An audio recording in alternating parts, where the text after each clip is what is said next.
Ayan guys, yan MG5. Bali, yan yung i-installan natin.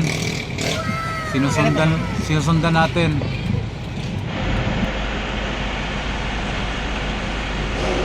Ako na bahala.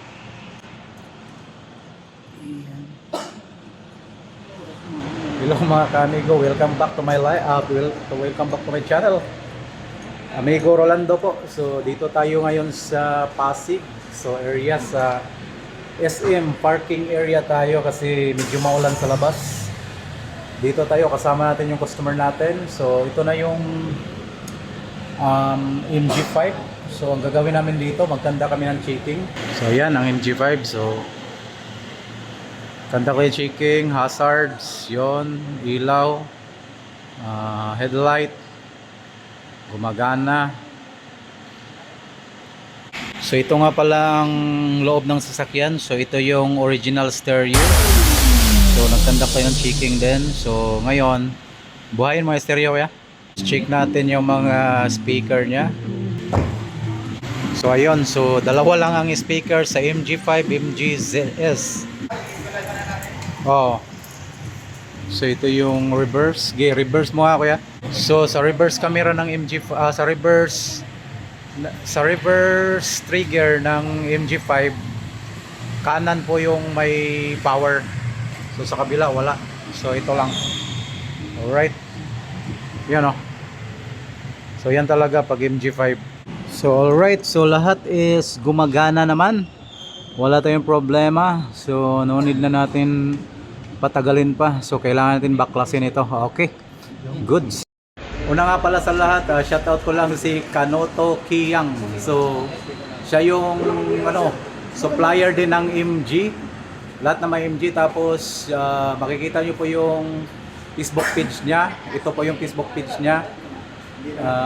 MG Frontman. So yan po. So shoutout. Tapos pwede siyang bisitahin. Bisitahin nyo lang sa page at saka sa kanyang Facebook, si Kanoto Kiyang.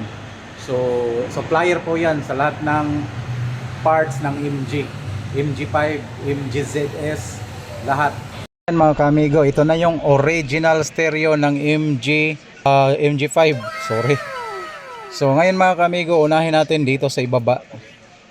Unahin natin. Tapos may dito, may tawag ito? Tornilyo dalawa, kukunin lang natin. Tapos itong frame, tapos ito tanggalin na rin natin to. Okay, halika, tayo na. So ito yung sinabi ko sa inyo na kukunin sa itaas galing. Ayan na, kuha na. So tapos dalawang tornilyo dito, dalawang tornilyo. Hindi siya klaro, gawa ng madilim. So ito lang gagamitin natin mga ka-amigo. So ayan mga kayo.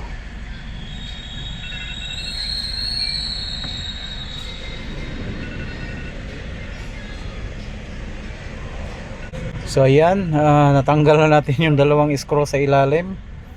Ayan po mga ka-amigo.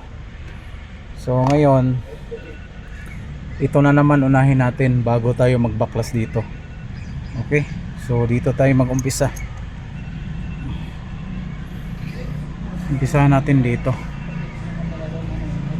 So ito mga ka-amigo, yan, dandahanin mo lang to. Yan o. Yan. Yan hanggang sa abot siya doon.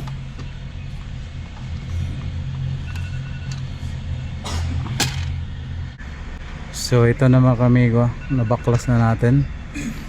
So yan, tanggalin natin to. Yan yung wire niya sa hazard. Tapos mga ka-amigo, ito wawasakin na natin, no?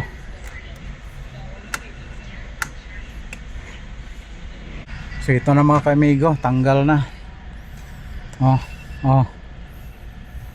So after nito, apat na tornilyo din. Itong saka doon sa kabila. Tanggalin lang natin yan. So ayan yun mga ka-amigo. Yun, shout out kay Kanoto Kiyang. So ngayon tatanggalin na natin. So ito na siya. Ayan yung pinaka ano niya, pinaka harness at saka antena. Alright, so kita nyo MG5, basta Amigo Rolando, tawag lang kayo sa akin, kontakin nyo lang ako.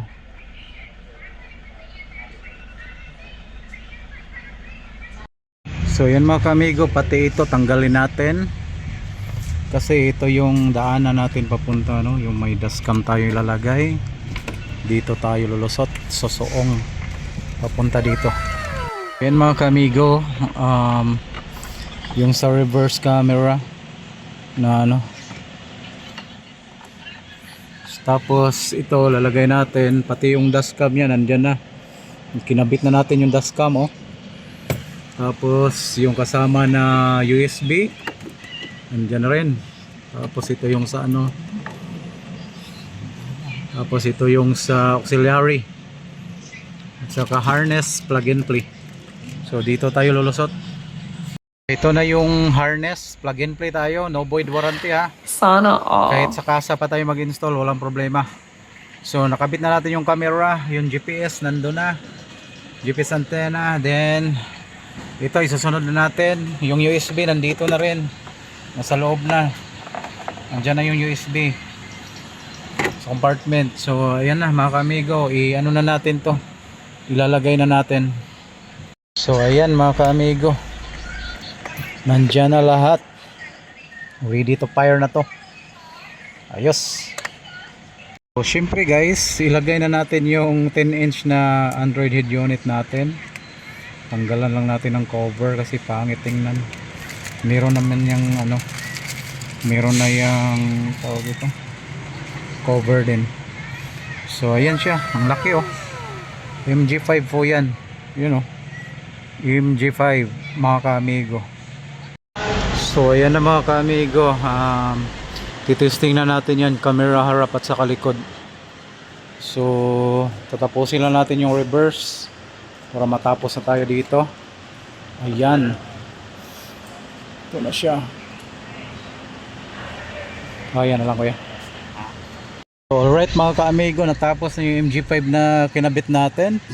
So ito na po siya. So makikita nyo. So yan po is Android 14 with CarPlay. May camera na sa harap. Ayan, camera sa harap mga ka-amigo. Tapos may reverse camera pa. Pakita ko sa inyo yung reverse camera nya. Sobrang linaw mga ka-amigo. Galing. Galing talaga sa Amigo Rolando, no? So saan kahanap yan? Android 14 with CarPlay. Tapos with camera harap likod. Tapos meron siyang CarPlay. Tapos ang kagandahan sa kanya is plug and play. No void warranty po yan kahit saan, makasa man o sa labas tayo. So kontakin nyo lang si Amigo Rolando. So marami na po tayo na-installan nito. So maya maya testing na to, okay na. So may Netflix na rin. Ganun ang kagandahan dito mga ka-amigo. Ganon sa MG5. Shout out Boss Copy. So mga ka-amigo, natapos na yung installation natin. So ano pang hahanapin nyo? So dito tayo sa ano, nag-home service tayo sa lugar ng ano, Pasig. So dito tayo sa SM, gawa ng maulan kasi doon sa bahay ng customer. So dito tayo sa SM, sa Grahian. So ito na siya. So ang ganda na, super galing, ang ganda, plug and play MG5.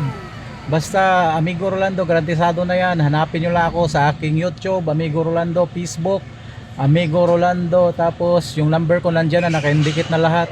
Kontakin nyo lang ako, makasa man tayo at saka sa doon tayo sa bahay ng customer. Home service available po tayo, home service at saka sa labas, casa, authorized po tayo sa casa din, nag-install. So ayan mga kamigo, satisfied na naman yung customer natin. Yun ang kagandahan dyan. So ganda, di ba? Super galing talaga mga ka-amigo. Basta kontakin nyo lang ako, Amigo Rolando.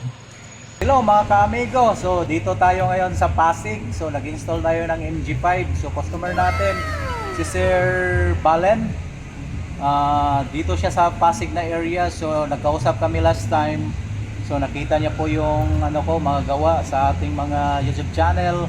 So ngayon, nag-schedule kami, napuntahan ko rin siya. So tapos na po yung installation. So nakita na po ni Sir, napakaganda.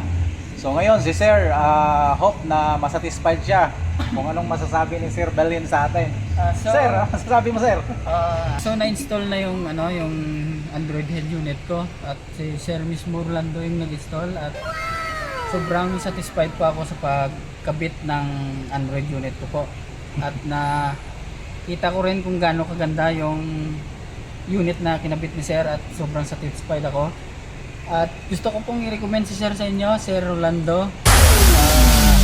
Huwag kayong mahiyang mag-contact sa kanya kasi hindi ako nahiyang mag-contact sa kanya. Nung first time ko po nakita yung video niya, tinawagan ko kagad si Sir at nagpa-schedule po ako sa kanya sa kabit ng ng unit video.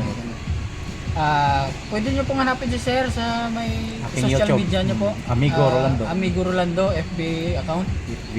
Tsaka may YouTube channel din po si Sir.